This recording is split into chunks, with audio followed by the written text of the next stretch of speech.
Saya boleh gak ke rumah? Gak boleh. Boleh gak? Ya boleh. Ya rumah-rumah saya kan begitu. Zakheus boleh gak nolak? Boleh aja, bisa gak? Bisa aja Zakheus nolak. Aku mau turun, gak bisa Tuhan lah. Banyak barang, banyak duit di rumah. Belum saya beresin. Di ruang tamu banyak duit. Di sini banyak duit, gak bisa Tuhan, nanti dulu mau diberesin dulu. Bisa gak Zakheus tolak? Bisa. Aduh dulu kecilnya mah gue tahu badung. Terus tiba-tiba dia bisa khotbah gitu. Gue tahu kecilnya lu gitu kan. Itu bisa terjadi, tapi puji Tuhan nih. Kalau di sini jemaat cinta gitu. Sama aku. Sarangeo jemaat Yate mah. Iya, tapi di gereja lain ada yang kayak begitu susah. Tuh lihat tuh, ngomongnya di gereja mah baik. Coba kalau di rumah gue tetangganya sendiri. Jam 3 pagi gue denger. Baik. Gue tahu. Hai Zakheus, Tuhan bilang, aku akan menumpang di rumah. Pasti kan kita support semua kan. Iya Tuhan biar dia berubah. Ngayal aja begitu kan. Kita enggak apa-apa. Biar dia bertobat. Ya so baik lu. Ya, baru buka pintu bu. Uang mana, uang mana, uang mana? Jangan dong. Itu suamimu sampai rumah.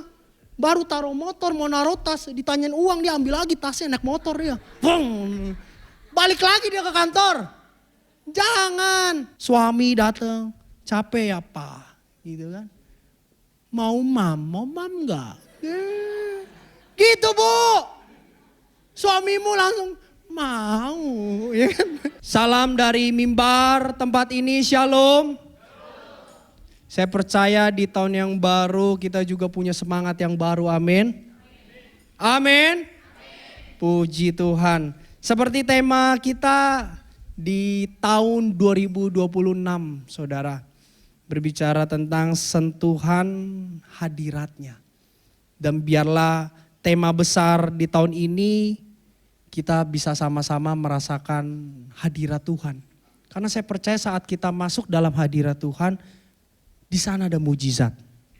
Saat kita masuk di dalam hadirat Tuhan, di sana ada kekuatan saudara. Saat kita masuk di dalam hadirat Tuhan, saya percaya perkara yang ajaib terjadi bagi setiap kita. Nah, firman Tuhan hari ini di awal minggu di tahun 2026 masih masuk dalam tema yang besar, sentuhan hadiratnya. Kita lihat tema besar kita di awal minggu, sentuhan hadiratnya mengubah hidup. Kita baca sama-sama dengan semangat. 3, 2, 1 ya. Sentuhan hadiratnya mengubah hidup. Dan biarlah di awal tahun ini kita mau masuki di tahun 2026.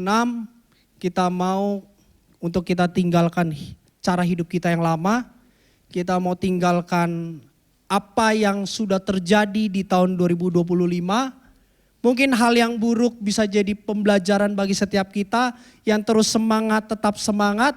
Tapi biarlah di awal tahun ini kita akan belajar bahwa hidup kita harus terus diubahkan. Sama-sama katakan hidup saya harus diubah. Ya, hidup kita setiap hari, hari demi hari kita harus diubah saudara. Nah, kita akan lihat sebuah kisah dalam kitab Lukas. Pasal yang ke-19 ayat yang ke-1 sampai ke-10. Ini kisahnya begitu familiar. Perikopnya adalah Zakheus. Mari kita buka Alkitab kita dalam kitab Lukas pasal yang ke-19 ayat yang pertama sampai ayat yang ke-10.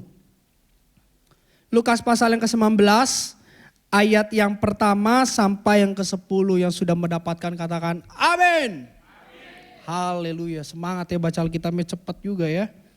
Lukas pasal 19, saya akan baca terlebih dahulu di ayat yang pertama. Nanti Bapak Ibu Saudara di ayat yang kedua, keempat, dan keenam kita akan baca secara bergantian. Demikianlah firman Tuhan. Yang dibuka Alkitab kan? Terus saya cek CCTV loh di sini. Ada barang baru di sini saya baru lihat ya. Saya cek ntar ya. Lukas pasal yang ke-19, saya akan baca di ayat yang pertama. Yesus masuk ke kota Yeriko dan berjalan terus melintasi kota itu. Silakan saudara.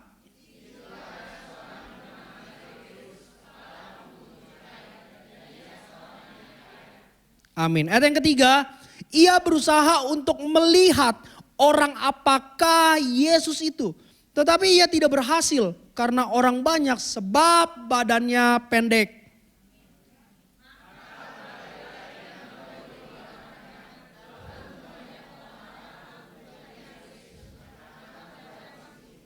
Amin. Ayat yang kelima, ketika Yesus sampai ke tempat itu, ia melihat ke atas dan berkata, Zakeus, segeralah turun, sebab hari ini aku harus menumpang di rumahmu.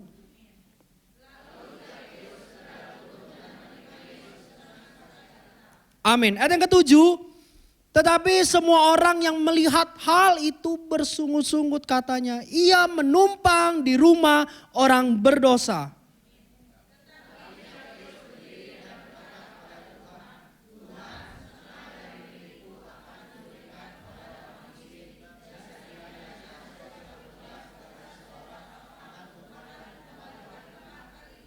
Amin. Ayat ke-9. Kata Yesus kepadanya, hari ini telah terjadi keselamatan kepada rumah ini, karena orang ini pun anak Abraham.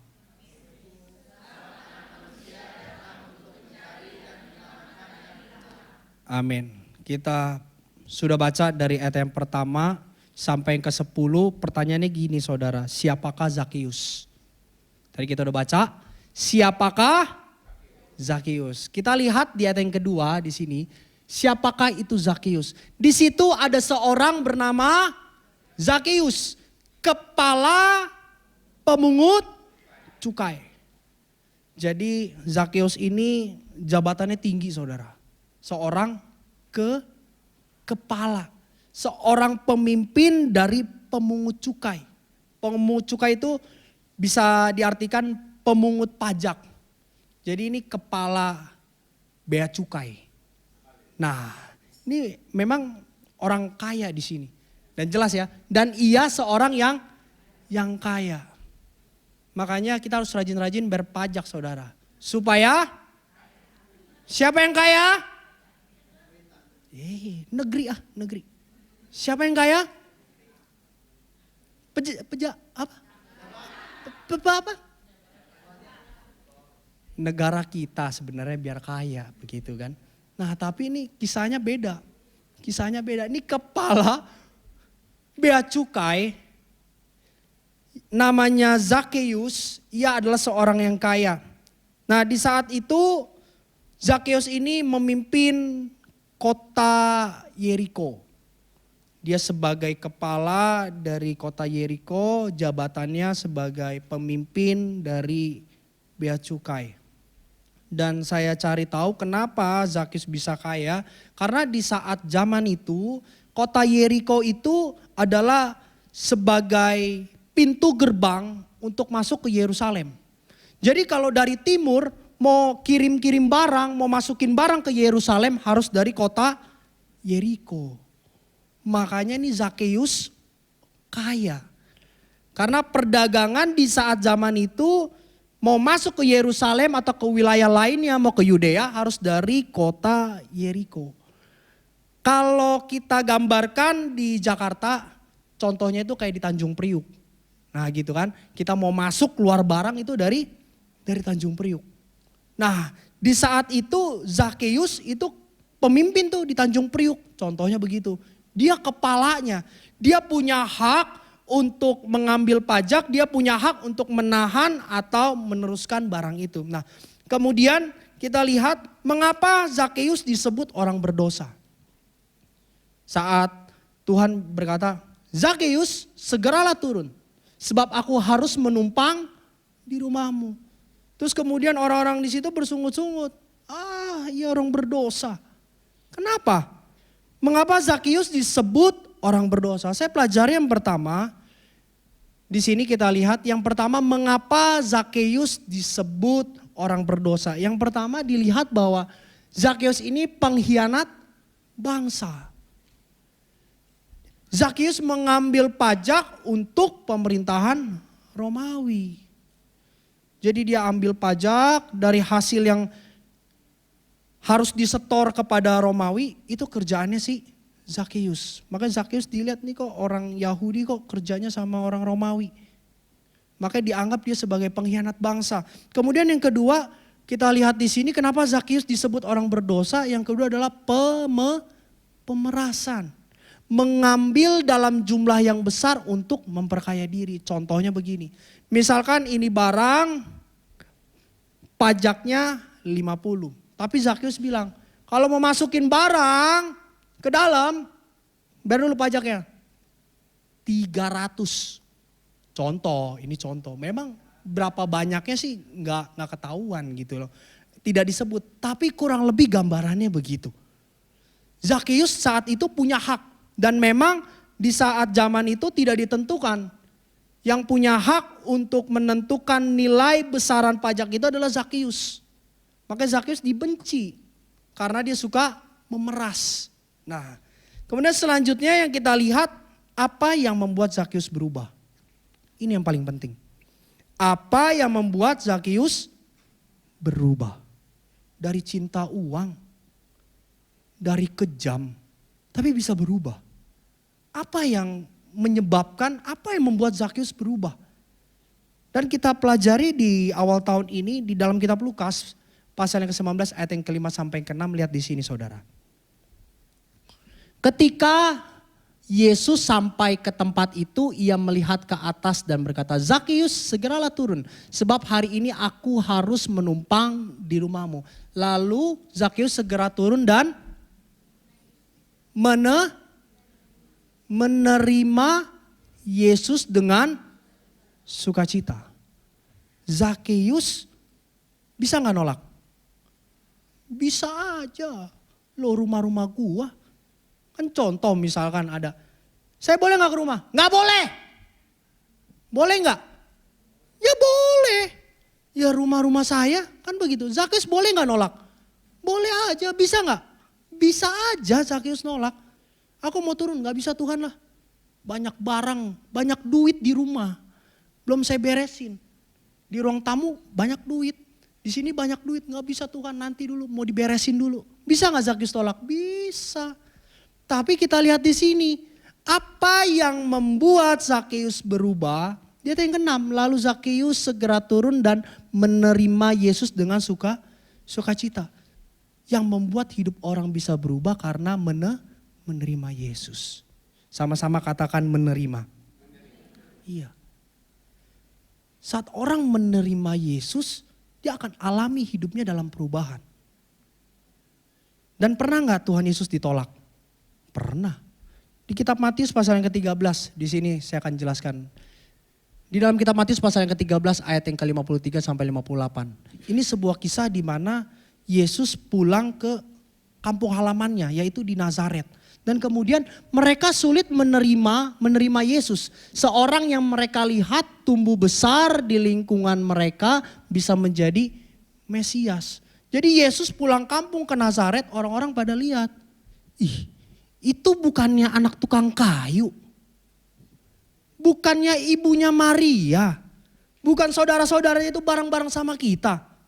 Kok punya hikmat dari mana? Kok bisa lakukan mujizat? Dapat dari mana? Sehingga mereka tidak percaya. Makanya di dalam kitab Matius pasal 13 ayat yang ke-58 di ayat yang terakhir. Dan karena ketidakpercayaan mereka tidak banyak mujizat diadakannya di situ.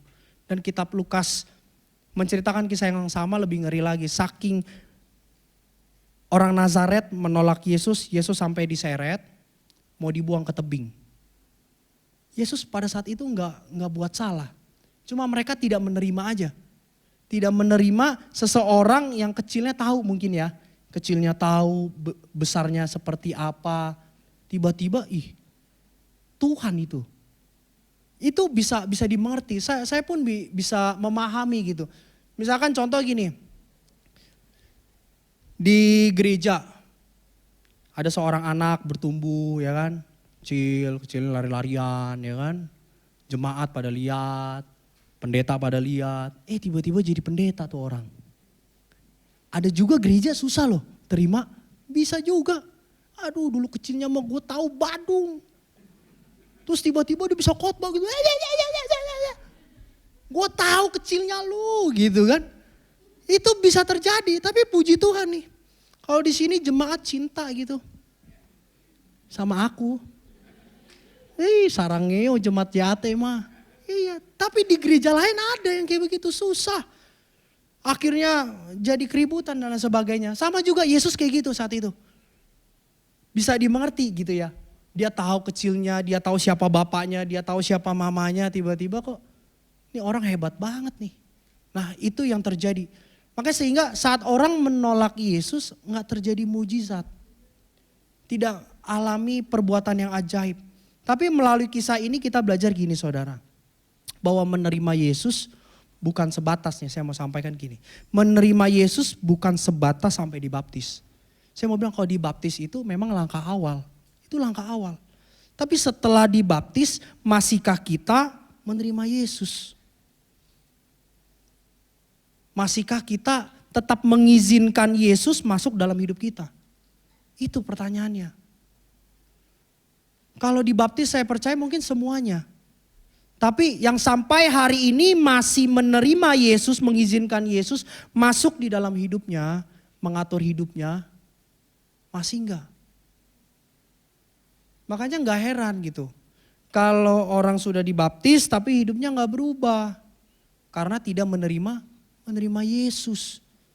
Tapi saya percaya saat kita mau menerima Yesus, kita mengizinkan Tuhan Yesus masuk dalam hidup kita. Mimpin hidup kamu. Mimpin bagaimana cara kamu berpikir, bagaimana cara kita berkata-kata, bagaimana cara kita bertindak. Kita harus buka hati kita untuk kita menerima Yesus. Nah, di sini kita akan belajar perubahan saat menerima Yesus. Kita lihat di sini yang pertama, perubahan hidup saat menerima Yesus. Yang pertama dengan semangat kita baca 3, 2, 1 ya. Perubahan tanpa rasa malu. Bilang kanan kiri jangan malu. Bilang lagi yang penting jangan malu-maluin. Iya. Perubahan tanpa rasa apa? Rasa malu. Yang penting jangan. Iya. Emang khotbah di sini paling mantap gitu. Udah tahu gitu ya. Iya. Perubahan tanpa rasa malu. Nah kita lihat di sini ya. Dalam kitab Lukas pasal 19 ayat yang ke-7. Ini perkataan dari semua orang itu. Setelah Yesus berkata, Zakeus segeralah turun. Sebab aku harus menumpang di rumahmu. Nah muncullah nih di ayat yang ke-7.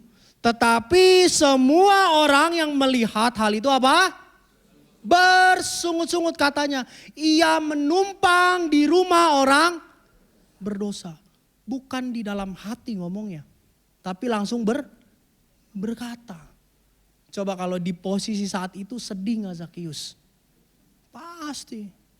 Ia menumpang di rumah orang berdosa. Mungkin saat itu Zakeus ngerasa takut gak? Mungkin menurut saya takut. Takut Tuhan Yesus gak jadi gitu kan. Wih Tuhan Yesus mau singgah di rumah bos mafia. Janganlah. Mungkin itu menjadi ketakutan Zakeus. Zakeus bisa jadi rendah diri gak bisa. Malu pasti malu. Karena kejahatannya orang-orang situ bersungut-sungut. Ini pada julid nih orang-orang di situ. Iya. Wah tuh lihat tuh. Sok-sokan ke gereja. Model kayak gitu contohnya kalau di gereja begitu. Kalau di gereja sini mah gak ada. Tuh lihat tuh. Ngomongnya di gereja mah baik. Coba kalau di rumah gue tetangganya sendiri. Jam 3 pagi gue denger. Wih! Gue tahu. Itu kadang-kadang gitu loh kekristenan. Kadang-kadang gitu. Orang mau bertobat bukannya ditolong. Bukannya didukung. Nah ini modelnya kayak begini nih. Bersungut-sungut ia menumpang di rumah orang berdosa. Coba kalau misalkan Zakeus adanya di sini. Hai Zakeus Tuhan bilang. Aku akan menumpang di rumah. Pasti kan kita support semua kan. Iya Tuhan biar dia berubah. Ngayal aja begitu kan. Kita enggak apa-apa. Biar dia bertobat. Ya, so baik lu. Ya. Tapi ini kejadiannya beda saudara. Kejadiannya beda, bukan didukung. Bukan disupport tapi malah dijatuhkan. Makanya di slide selanjutnya saya tulis gini. Kita belajar dari kitab Lukas pasal 19 ayat yang ke-7. Kita lihat di sini yang kita bisa pelajari bahwa jangan takut datang kepada Tuhan. Dan merasa malu. Jangan takut kita datang kepada Tuhan. Kadangkala orang Kristen diajak ke gereja karena ada dosa lamanya, dia takut datang sama Tuhan. Kadangkala orang Kristen mau mulai doa lagi, dia takut karena dia malu sama dosanya. Aduh, dulu gue jahat banget. Dulu pernah melakukan ini itu, dosa ini itu. Semua dosa dia udah ambil semua. Sehingga dia ngerasa malu datang kepada Tuhan. Tapi di sini belajar saudara. Kita belajar bahwa kita jangan takut datang kepada Tuhan. Jadi saat kita merasa bahwa diri kita nggak pantas, kita merasa bahwa diri kita udah penuh dengan dosa, penuh dengan hal yang kotor, tapi saya mau bilang, Tuhan selalu menunggu kita kok. Sama seperti Zakeus. Bukan Zakeus yang minta Tuhan untuk ke rumahnya, tapi Tuhan yang minta. Bedanya Tuhan kita gitu. Tuhan selalu menunggu kita untuk hidup dalam pertobatan. Dan jangan pernah lagi kita merasa malu itu seperti kita malah menolak untuk kita datang ke gereja. Untuk kita datang kepada Tuhan. Tapi justru saat kita sadar bahwa hidup kita gak benar, bahwa hidup kita butuh Tuhan, hidup kita butuh yang namanya pertobatan, kita mau belajar. Kita mau usahakan, kita mau upayakan. Sejatuh apapun masa lalumu seperti apa, saya mau sampaikan. Tuhan tunggu saudara untuk datang kepada Tuhan. Karena dalam kisah ini saya mau sampaikan gini, gak semua orang kalau mau bertobat saudara didukung. Belum tentu saat saudara bertobat saudara didukung. Kemungkinannya ada dua. Yang pertama adalah saudara tetap harus nemenin orang itu. Hidup dalam dosa, gak ada lu gak seru maboknya, gak ada yang lucu. Kalau lu kan kalau mabok rese, lu di sini aja udah. Ya perjamuan. Tapi Sabtunya nongkrong bro, iya kan? Kadang gitu. Yang kedua kemungkinannya ada orang nggak mau kita bertobat, yang kedua cuma maunya ngomongin kita doang. Nggak semua orang dukung, tapi biarlah kita lihat di sini bahwa kita mau datang kepada Tuhan tanpa rasa takut. Mungkin pelanggaran apa sih yang pernah terjadi di tahun lalu, di 2026? Pelanggaran apa yang pernah saudara lakukan? Jangan takut saudara. Jangan merasa malu sehingga saudara menolak Tuhan, tidak menerima Tuhan. Nah itu yang pertama. Kemudian yang kedua kita belajar di sini, perubahan hidup saat menerima Yesus. Yang kedua kita baca sama-sama. 3, 2, 1 ya. Perubahan 180 derajat. Jadi kalau dulunya gak bener, dulu suka marah-marah, 180 derajat balik saudara.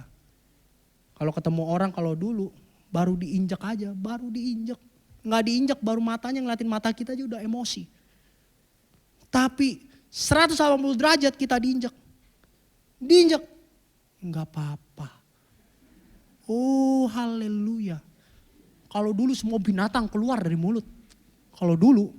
Tapi sekarang di 2026 Jemaat GB Jate ada mobil kenceng. Nyiprat tuh. Apa yang keluar bu? Ayo. Jangan tepuk tangan, jawab. Jawab. Ayo pak, naik motor. Mobil zwing gitu, basah apa, keluarnya apa? Apa? 2026, haleluya. Diberkati kau, hati-hati kau di jalan. Ya kan? Itu namanya berubah. Itu perubahan 180 derajat. Yang tadinya maki-maki, sekarang gak kita doain dia. Itu namanya perubahan. Nah kita lihat di sini sebuah kisah di dalam kitab Lukas. Kita lihat ayat di sini. Lukas pasal 19 ayat yang ke-8. Yang tadinya Zakheus cinta uang, kemudian setelah menerima Yesus sebagai Tuhannya, kita lihat di sini. Tetapi Zakheus berdiri dan berkata kepada Tuhan, Tuhan, setengah dari milikku akan kuberikan kepada orang miskin. Dan sekiranya ada sesuatu yang kuperas dari seseorang, akan kukembalikan empat kali lipat. Yang tadinya cinta uang berubah saudara. Yang tadinya kejam, gak mikirin orang, berubah. Ini Zakheus gini. Saya percaya, makanya di dalam Yesus tidak ada yang tidak bisa berubah. Sekali lagi, di dalam Yesus tidak ada yang tidak bisa berubah. Saya sih mulutnya aja loh Pak Pendeta jahat, tapi justru hati saya. Saya memang kalau ngomong pedes bener, tapi hati saya. Hati lu kenapa sih sebenarnya? Ya kan? Kadang-kadang kan gitu. Kita membela diri kita gak bisa berubah. Gak bisa. Tapi saya percaya dalam Yesus tidak ada yang tidak bisa berubah. Zakheus loh. Saat dia menerima Yesus, saya percaya pasti itu ada jamahan hadirat Tuhan. Sehingga Zakheus berubah. Dia menerima Yesus dengan sukacita. Tadi kita udah baca. Saya gak bisa romantis-romantis sama istri. Saya dari dulu kaku. Emang kenapa uratnya kenceng? Dulu aja lu pacaran aja lu. Udah 30 tahun nikah aja. Iya kan? Saya entah uratnya kenceng apa putus tuh Pak. Iya kan? Saya kaku gitu sama istri. Gak bisa tuh saya ngeliat kayak romantis-romantis begitu. Gak bisa. Tapi saya mau sampaikan nih Pak. Ini anak muda nih nyampein nih, gak apa-apa ya. Boleh gak? Gak boleh gak apa-apa. Paling nanti aku share di sosmed aja. Ya. Saya bilang gini, mungkin biasanya ulang tahun boro-boro diucapin. Boro-boro gitu kan. Tapi tahun ini Pak, mumpung nih masih awal tahun. Apakah sudah ada yang ulang tahun? Ah cakep nih, bagus nih. Cakep nih ya kan. Nah ini kesempatannya nih Pak. Kalau biasanya ulang tahun gak pernah diucapin. Kali ini beliin kue. Aduh saya gak ngerti Pak, beli kue begitu gak ngerti. Ya udah, nih saya pandu ya, pergi ke pasar. Beli kue apa kek, mau kue cucur kek, kue ape kek, kue talem kek. Yang penting kue aja. Yang penting kue, gak apa-apa. Gini Bu, biasanya tahun lalu gak diucapin, tahun ini gak apa-apa. Nih mah, meskipun kue pukis yang datang. Gak apa-apa Pak, usaha dikit deh pakai lilin. Di warung ada lilin, gak apa-apa yang gede juga, yang putih. Yang penting jangan lilin sembayang, yang gede yang merah. Itu repot bawanya, itu repot. Itu istri sampai ulang tahun depan juga gak mati tuh lilin. Gak usah, pakai lilin aja mati lampu. Kan apalagi di rumah ada, udah budget makin menurun. Gak apa-apa, kue pukis taruh tuh lilin. Malam-malam, sayang. Istrimu pasti merinding gitu. Seumur umur 30 tahun gue nikah gak ada yang manggil gue sayang. Ini tahun 2026 ada apa nih? Kan gitu. Ternyata suaminya, istri pakai baju tidur, suaminya pakai jas. Di rumah kejadiannya bos. Happy birthday begitu. Memang gak ada yang gak bisa berubah. Nanti kita akan lihat, gak ada yang gak bisa berubah. Tapi kita mau belajar saudara, kita mau belajar untuk kita mau diubah. Saya percaya saat kita menerima Yesus, Roh Kudus pasti pimpin saudara. Roh Kudus pasti ajarkan saudara, Pak begini Pak, Bu begini Bu, itu Roh Kudus. Saat kita menerima Yesus, dia akan mengajarkan kita. Tapi gimana bisa berubah kalau kita keraskan hati? Makanya gak bisa. Yang pertama kalau saudara mau hidupnya diubahkan oleh Tuhan, saudara harus terima. Harus terima. Harus buka hati, terima. Mau dibentuk, mau diajar, mau dipimpin, mau dibimbing, harus gitu. Kalau kita keraskan hati kita kaku gitu ya. Kita melawan, kita menolak, kita gak akan bisa berubah. Gak akan bisa. Gak akan bisa berubah. Jadi gimana cara bisa berubah? Lemesin aja Pak. Lemesin aja. Terserah Tuhan. Harus kayak begitu. Jangan dikakuin gitu loh. Kalau misalkan Roh Kudus ajarin. Tanya istrimu, belajar tanya. Nah di sini kita akan lihat kunci. Dan kita lihat bahwa pertobatan adalah sebuah langkah berani saudara. Pertobatan, perubahan adalah langkah berani. Di sini yang pertama saya catat, yang terakhir saudara ini ya. Bahwa pertobatan adalah langkah berani, yang pertama adalah berani bertindak. Saudara mengaku bahwa hidupnya udah diubah oleh Tuhan, yang pertama ini, berani bertindak. Kita lihat di sini. Tetapi Zakheus berdiri dan berkata kepada Tuhan, bukan cuma Zakheus minta dibaptis, tapi dia memberikan sebuah buah pertobatan. Ini kita lihat. Tuhan, setengah dari milikku akan kuberikan kepada orang miskin. Ada sesuatu yang kuperas dari seseorang akan kukembalikan 4 kali lipat. Maka saya percaya gini. Orang yang diubahkan oleh Tuhan, dia berani untuk bertindak. Berani untuk apa? Bertindak. Misalkan contoh nih saudara ya. Istri lagi capek di rumah ya kan. Istri capek nih di rumah. Aduh aku capek nih, jangan dibalas Pak, aku lebih capek. Udah kerja dari pagi sampai malam. Diomelin orang, dimaki-maki orang. Kamu bilang kamu di rumah kamu capek, aku lebih capek. Jangan Pak, jangan. Kalau istri bilang capek, kenapa Ma? Gitu. Capek ya? Iya. Siapa yang nanya? Jangan begitu. Itu lu ribut lagi kalau begitu. Kenapa sih keluarga jadi pada ngajak ribut mulu deh tadi? Karena nanya, kenapa capek? Ya kan? Sini papa pijitin. Begitu Pak.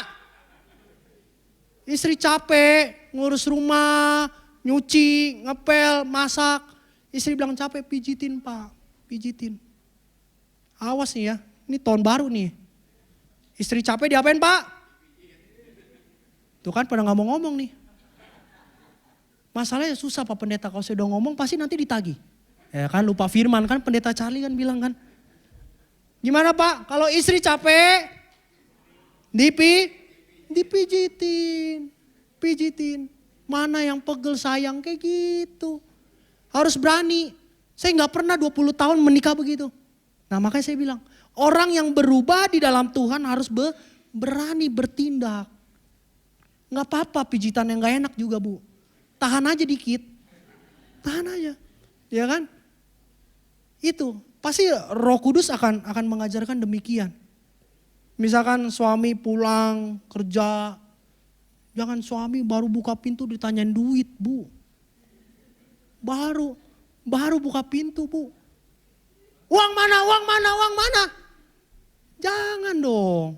Itu suamimu sampai rumah. Baru taruh motor mau naruh tas. Ditanyain uang dia ambil lagi tasnya naik motor dia. Bung. Balik lagi dia ke kantor. Jangan. Memang kadang-kadang begini perlu gitu firman Tuhan dikasih tahu. Dikasih contoh. Jangan. Suami datang. Capek ya Pak. Gitu kan. Mau mam enggak? Gitu Bu. Suamimu langsung mau, ya kan? Iya, ditanya. Geli juga ya suami gue ya. Dimanjain dikit berubah gitu ya. Kayak gitu. Jangan langsung ditanyain duit. Capek ya Pak, mau makan enggak? Kayak gitu. Mana kakinya pegel, pijitin. Makasih ya. Bener gak Bu? Ini keluarga sih pada kaku semua ya. Setiap hari lo ngeliat Bapak Ibu Gembala sip-sipan lo main pijit-pijitan. Iya, sip-sipan jam 1, jam 2, jam 3. Hari ini siapa yang mijit begitu? Iya, sampai bosan saya ngeliat. Tadi saya mau buka di rumah tempat pijit. Iya kan? Tapi belajar gitu. Kita belajar. Pasti Roh Kudus akan pimpin, akan bimbing, akan tuntun saudara. Roh Kudus akan berbicara gitu. Pijitin suamimu, pijitin bu. Pak tiduran pak. Ya kan? Wih, suami udah seneng kan suruh tiduran kan. Jangan-jangan digolok lagi leher gua. Nggak bawa duit habisnya kan gitu. Enggak. Mama pijitin kayak gitu. Amin bu. Lu bapak-bapak sih yang jawab. Amin bu. Amin dong. Ada istrinya nggak amin pak. Biar kita paksa dia amin di sini kan. Nah itu dia. Kita harus berani untuk bertindak. Orang diubahkan oleh Tuhan mungkin gak biasa gitu. Bilang sayang sama anak. Gak biasa gitu saya bilang sayang sama istri, sama anak. Tapi firman Tuhan ajarin loh. Di dalam Tuhan tidak ada yang bisa tidak berubah. Dan yang terakhir di sini kita lihat saudara. Pertobatan adalah langkah berani, yang kedua adalah berani mengakui kesalahan. Ini menjadi sebuah hal yang penting juga. Selain di dalam perubahan berani untuk bertindak, harus juga berani untuk mengakui kesalahan. Seperti Zakeus. Zakeus berkata, Tuhan setengah dari milikku akan kuberikan kepada orang miskin. Dan sekiranya ada sesuatu yang kuperas. Zakeus terbuka. Zakeus berani berkata kepada Tuhan, ada sesuatu yang kuperas. Ada satu yang aku lakukan. Maka saya percaya orang yang mau berubah, selain dia berani untuk bertindak, dia berani juga untuk mengakui kesalahan. Ini menjadi sebuah hal yang tidak kalah penting dalam hidup kita. Kadangkala kita tidak berani jujur. Kita tidak berani yang namanya mengakui kesalahan. Tapi biarlah di tahun 2026 ini saudara, kita mau hidup di dalam perubahan. Mungkin dulu pemarah, mungkin dulu yang gak romantis gitu ya. Mungkin dulu jarang bilang sayang, bilang istri cantik, bilang suami bangga gitu ya. Aku bangga sama papa, mungkin gak pernah gitu. Aku bangga punya istri seperti kamu, mungkin gak pernah gitu disampaikan. Tapi biarlah kita belajar bahwa di dalam Tuhan tidak ada yang mungkin untuk kita tidak berubah. Pasti kita bisa berubah. Salah satunya adalah berani mengakui kesalahan. Satu hal yang kita harus belajar misalkan di dalam pekerjaan, misalkan dalam perusahaan, kita pernah buat salah, terus gak ketahuan. Bukan puji Tuhan, bukan. Buat salah, tapi gak ketahuan. Tapi mungkin itu kita mau belajar untuk kita mengakui kesalahan kita. Saya pernah kok melakukan kesalahan, saya pernah kok buat salah. Saya datang sama pimpinan, Pak maaf ya Pak, saya begini. Saya akui kesalahan, memang tidak diketahui. Tapi kita mau berani mengakui kesalahan. Misalkan suami beli barang baru, jangan berusaha diam-diam Pak. Ya kan? Tiba-tiba helm baru, tiba-tiba HP baru, ya kan? Yang penting jangan tiba-tiba istri baru aja Pak. Itu mah bahaya. Kita mau mengakui yang namanya kesalahan, maaf ya.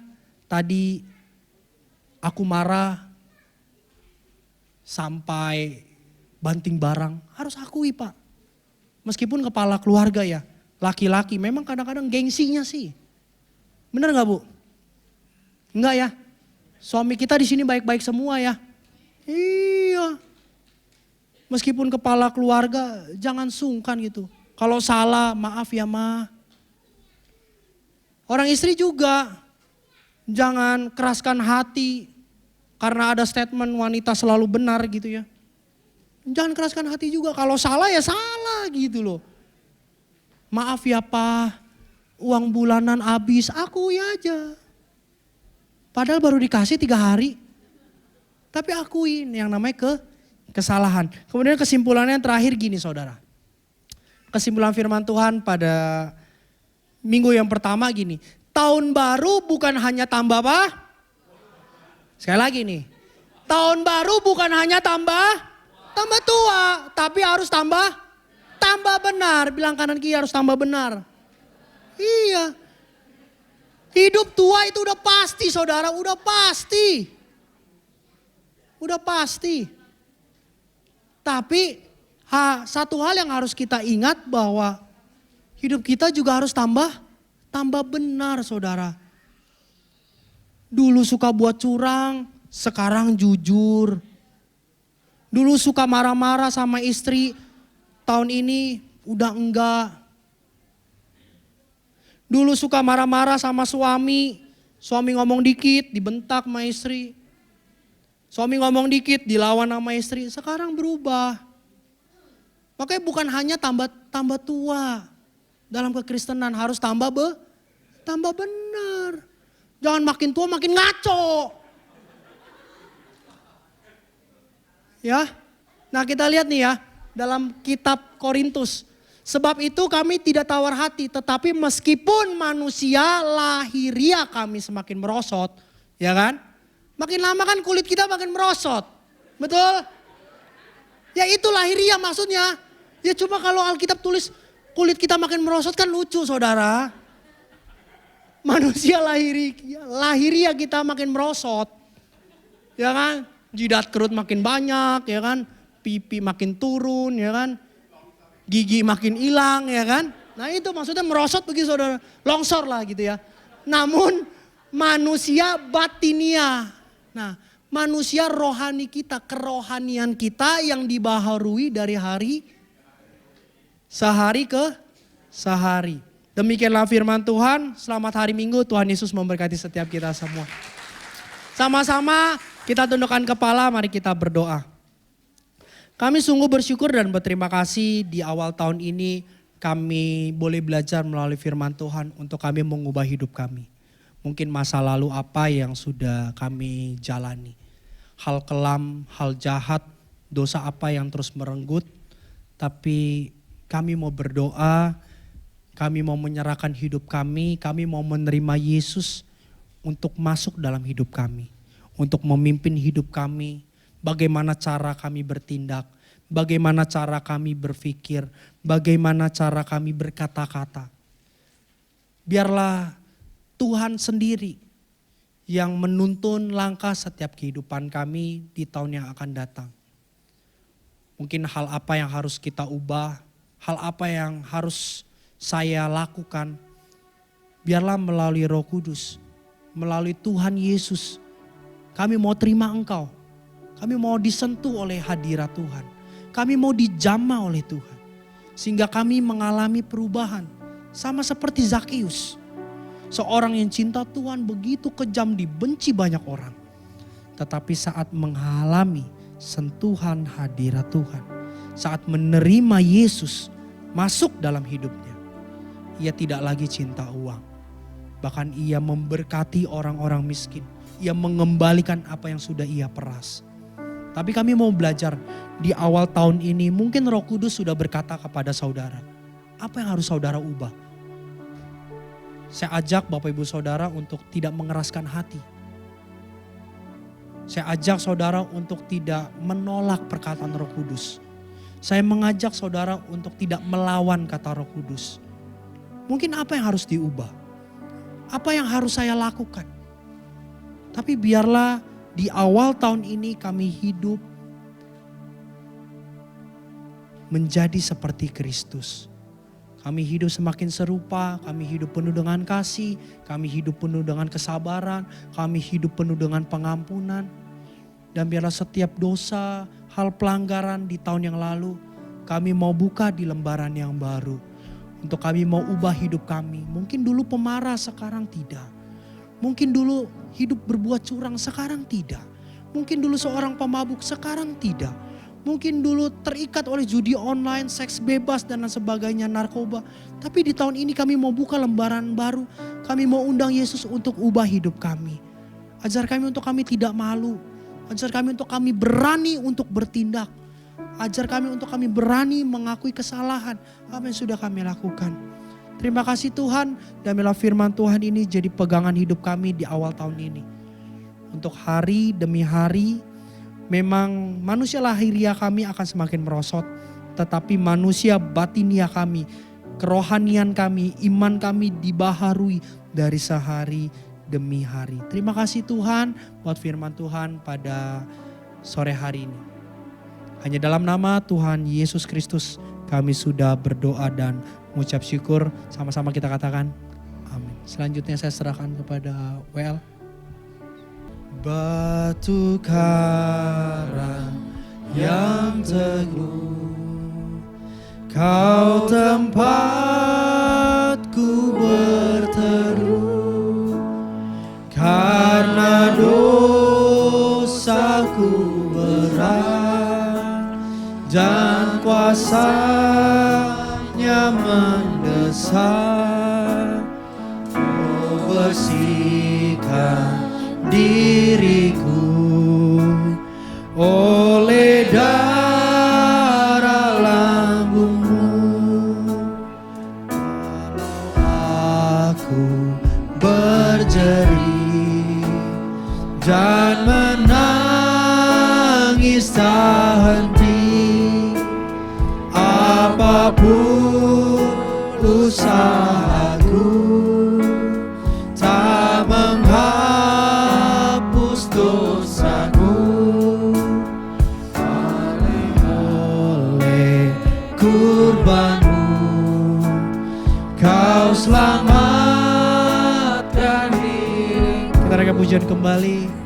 Tiada lain ku pegang, hanya salib dan iman.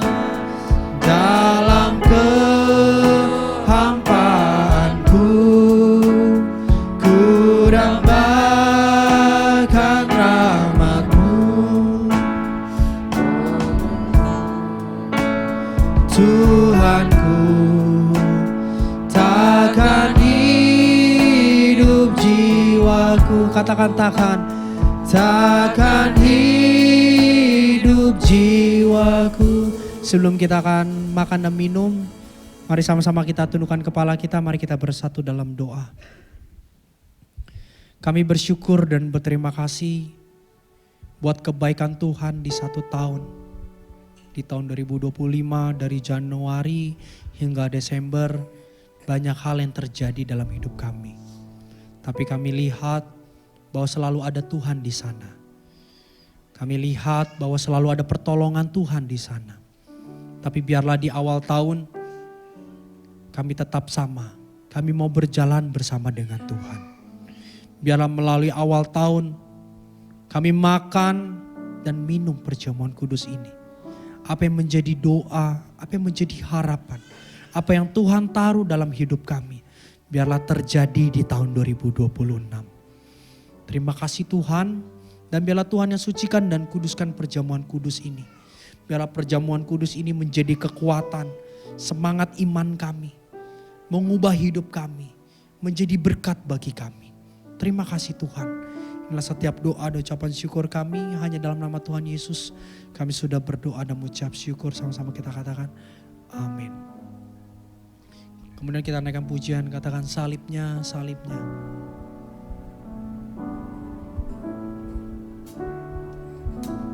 Salibnya, salibnya.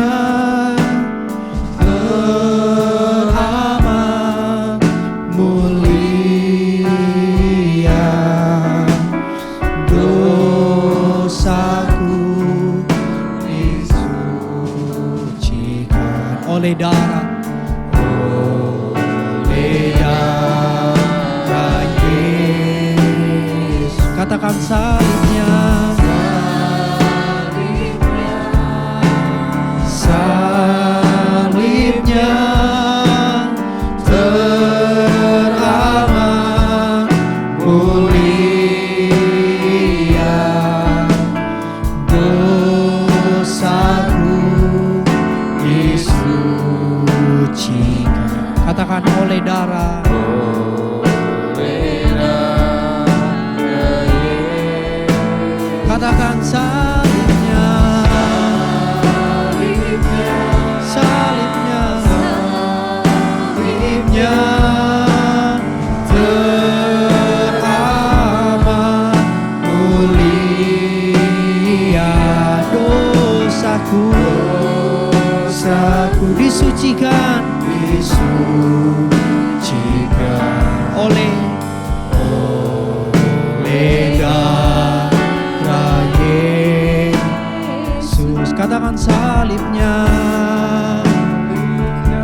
Ada jemaat Tuhan yang belum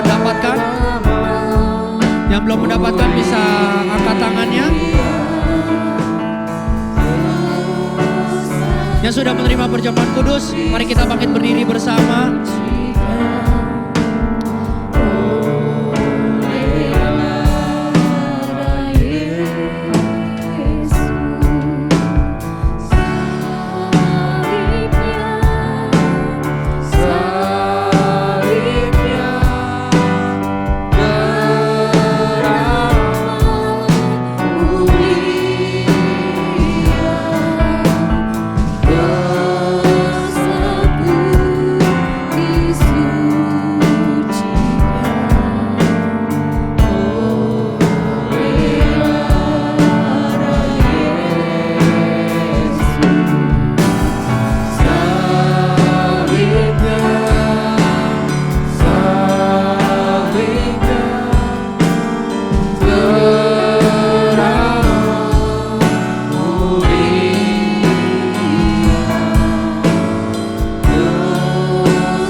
Mari kita angkat roti di tangan kanan di atas kepala kita.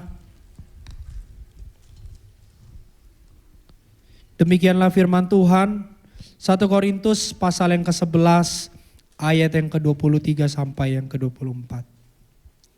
Sebab apa yang telah kuteruskan kepadamu telah aku terima dari Tuhan, yaitu bahwa Tuhan Yesus pada malam waktu ia diserahkan mengambil roti. Dan sesudah itu ia mengucap syukur atasnya. Ia memecah-mecahkannya. Mari kita pecahkan dua. Dan berkata, inilah tubuhku yang diserahkan bagi kamu. Perbuatlah ini menjadi peringatan akan aku. Kami percaya roti yang kami pegang di tangan kanan kami adalah tubuh Yesus. Dan kami percaya dengan iman saat kami makan tubuhmu, hidup kami selalu diubahkan oleh Tuhan. Apakah saudara percaya bahwa roti ini adalah tubuh Kristus?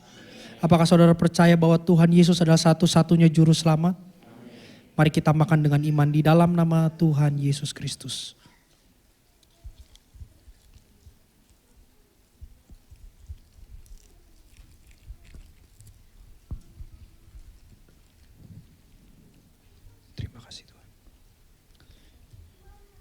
Mari Bapak Ibu Saudara kita buka anggur. Mari kita angkat di atas kepala kita, di tangan kanan kita. Demikianlah firman Tuhan. 1 Korintus pasal yang ke-11 ayat yang ke-25 sampai 26. Demikian juga ia mengambil cawan. Sesudah makan lalu berkata, cawan ini adalah perjanjian baru yang dimeteraikan oleh darahku. Perbuatlah ini setiap kali kamu meminumnya menjadi peringatan akan aku. Sebab setiap kali kamu makan roti ini dan minum cawan ini, kamu memberitakan kematian Tuhan sampai ia datang. Apakah saudara percaya bahwa anggur ini adalah darah Yesus? Apakah saudara percaya bahwa darah ini yang menyelamatkan hidup saudara? Apakah saudara percaya bahwa anggur dan darah ini yang menyembuhkan segala sakit penyakit? Mari kita minum dengan iman di dalam nama Tuhan Yesus Kristus.